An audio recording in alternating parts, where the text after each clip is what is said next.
দেখেন এই ছেলেগুলা সেই জুলাই আগস্ট থেকে 2024-এর জুলাই আগস্টের আন্দোলন থেকে তাদের ক্ষোভের বহিঃপ্রকাশ হিসেবে বাংলাদেশের রাষ্ট্রীয় স্থাপনা থেকে শুরু করে মানুষের ব্যক্তিগত সম্পদ সম্পত্তি ব্যবসা প্রতিষ্ঠান শুধু ভেঙেছে, লুটপাট করেছে, অগ্নিসংযোগ করেছে, এখনো বলছে এটা ভেঙে দেবে, ওটা গুড়িয়ে দেবে, এর কলিজা ছিঁড়ে নেবে। কোনোখানে কোনো উৎপাদন করার বা কোনো ব্যবস্থাপনা গড়ে তোলার কোনো প্রচেষ্টা এদের মধ্যে দেখা যায় নাই। মানে এরা হচ্ছে ভাত দেওয়ার মুরাদ নাই, কিল মারার গোসাই। যেই সেনাবাহিনীর প্রহরা ছাড়া জুলাই মাসে জাতীয় নাগরিক পার্টির বীর পুঙ্গব নেতারা মানে সার্জিস, হাসনাত, নাহিদ ইসলামরা একটা শহরেও ঠিকমতো সভা শেষ করতে পারছিলেন না, যাদেরকে কিনা সেনাবাহিনীর তাদের সাজোয়া যান এপিসিতে করে বাঁচিয়ে নিয়ে আসতে হয়েছিল গোপালগঞ্জ থেকে। গোপালগঞ্জে কয়েকজন মানুষকে গুলি করে হত্যার পর সেই সার্জিস আলমদের আবার গলার আওয়াজ খুব বেড়ে গেছে।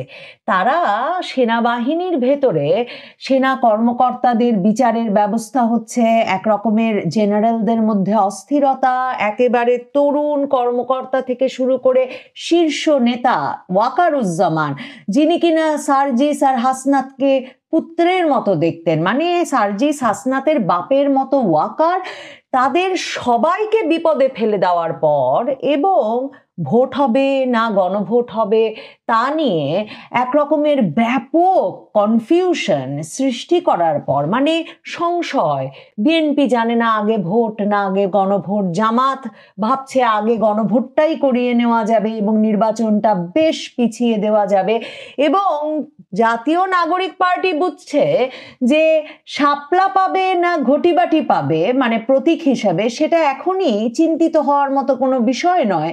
কারণ আসলে ভোট হবে না গণভোট হবে আগে, আর গণভোট একবার আগে হয়ে গেলে ভোট আর আদৌ হবে কিনা, এসব নিয়ে যত রকম দ্বিধা আর অস্থিরতা চলছে, তার মধ্যে গলাবাজির রাজত্বটা আরো জোরে সোরে কায়েম করার এটাই একেবারে গুরুত্বপূর্ণ এবং মোক্ষম মৌকা।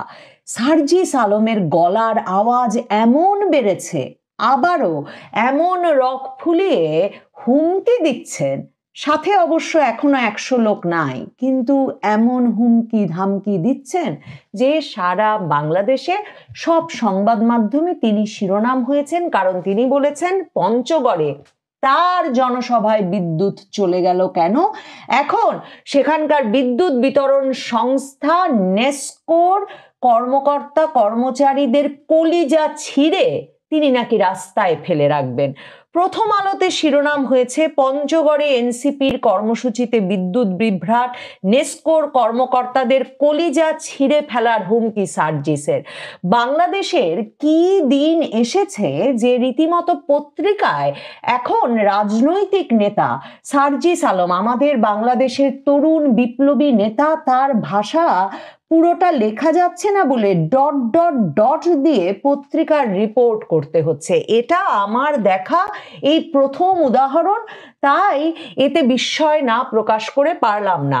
সার্জিস আলমের ভাষ্য তুলে ধরতে গিয়ে প্রথম আলো লিখছে, বক্তব্য দেওয়ার সময় বিদ্যুৎ চলে যাওয়ায় জাতীয় নাগরিক পার্টির উত্তরাঞ্চলের মুখ্য সংগঠক সার্জিস আলম ক্ষিপ্ত হয়ে বলেছেন, এর আগেও পঞ্চগড়ে এনসিপির প্রোগ্রাম চলাকালে বিদ্যুৎ গেছে, নেসকোর যে মালিক তাকে এবং তার বাপকে জবাব দিতে হবে প্রোগ্রাম চলাকালে এটা হয় কেন।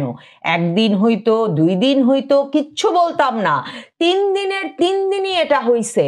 যারা এটা করছে তারা হচ্ছে রাজনৈতিক ডট ডট ডট।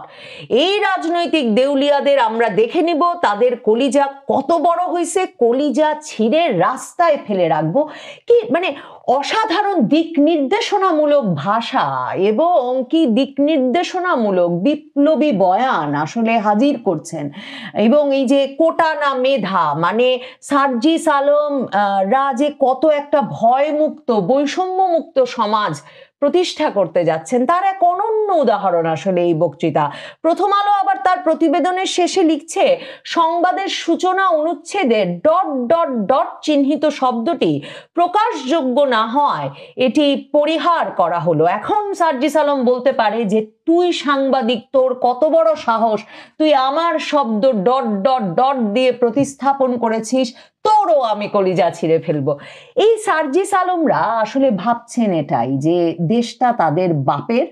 এবং মনে আছে সার্জিস আলম তো শতাধিক গাড়ি নিয়ে পঞ্চগড়ে গিয়ে উপস্থিত হয়েছিলেন, এবং যে সার্জিস আলমকে নাকি চা সিঙ্গারা খেয়ে হলে টিকে থাকতে, কোনো মতে গণরুমে জায়গা পেতে, যাকে নাকি ছাত্রলীগ করতে হয়েছিল আগস্ট পর্যন্ত বলে তিনি ব্যাখ্যা দেন, সেহেন সার্জিস আলম শতাধিক গাড়ি নিয়ে পঞ্চগড়ে যাওয়ার পর ব্যাখ্যা দিয়েছিলেন যে তার বাপ দাদার নাকি এত এত জমিদারি আছে যে তার আত্মীয় স্বজনের পক্ষেই সম্ভব শতাধিক গাড়ি নিয়ে পঞ্চগড়ে যাওয়ার ব্যবস্থা করা। তো এবার সার্জিস আলম বিরাট রাজনৈতিক কর্মসূচি নিয়ে তিনি গেছেন পঞ্চগড়ে।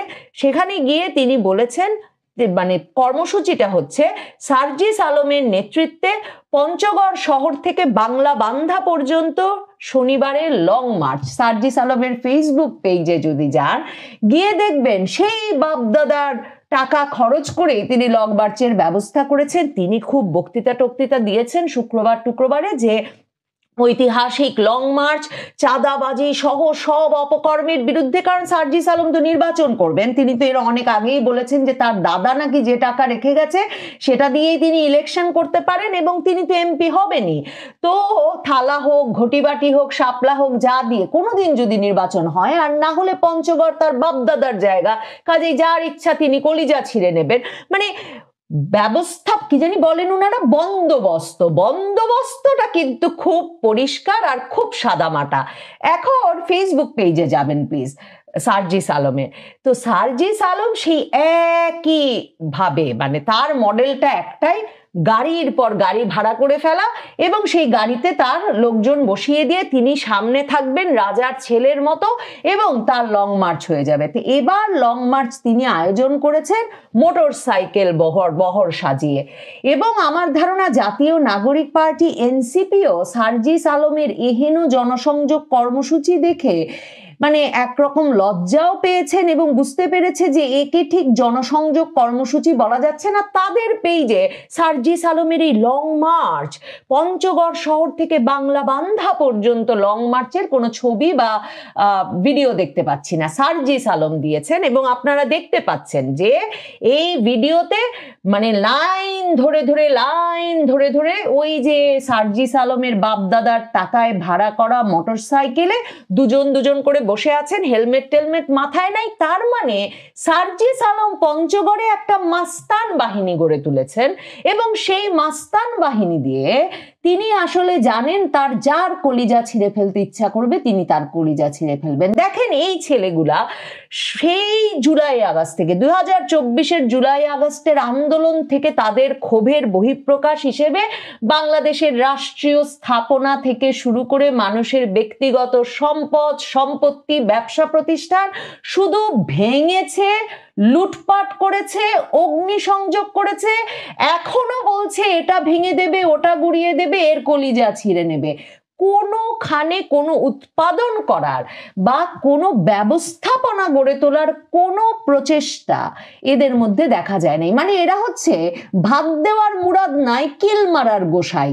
এই ছেলেরা বিদ্যুৎ কিভাবে উৎপাদন হয়, বিদ্যুৎ বিতরণ ব্যবস্থায় কি নতুন বন্দোবস্ত আনয়ন করা যায় যার ফলে বিদ্যুৎ বিতরণ ব্যবস্থাকে সবচেয়ে মানে এফিশিয়েন্ট করে তোলা যাবে, এরকম কোনো মানে কোনো রকম কোনো বিষয়ে এদের কোনো দিক নির্দেশনা নাই। এদের আছে আমি যখন খাইতে বসছি তখন আমার পাতে সবচেয়ে বেশি মাংসের টুকরা নাই কেন, আমি যখন বক্তৃতা দিতে বসছি, দাঁড়িয়েছি, তখন বিদ্যুৎ চলে যায় কি করে, এই সার্জিস আলমকে জিজ্ঞেস করা দরকার। বগুড়ায় তিনি যখন বক্তৃতা দিতে বসেছিলেন, এনসিপির দুই পক্ষের মারামারির মধ্যে তো 3 মিনিটও তিনি বক্তৃতার মঞ্চে দাঁড়িয়ে থাকতে পারেন নাই। এই যে জুলাইয়ে রাষ্ট্রের সকল বাহিনীর প্রহরায় তারা বিভিন্ন শহরে শহরে গিয়ে বক্তৃতা দিলেন, তারপরে কেন চকরিয়ায়, কক্সেস বাজারে, গোপালগঞ্জে, এরকম নানা জায়গায় কেন তারা তাদের সভা সমাবেশে গিয়ে বক্তৃতা দিতে পারলেন না? তাদের প্রশ্ন করা দরকার, তারা কেন এত বড় বিপ্লব সাধন করে আসার পর এবং এত বড় বড় জমিদার পুত্র হওয়ার পর কেন তাদের সভার সামনে 100 লোককে তারা প্রাণের তাগিদে এনে হাজির করতে পারেন না?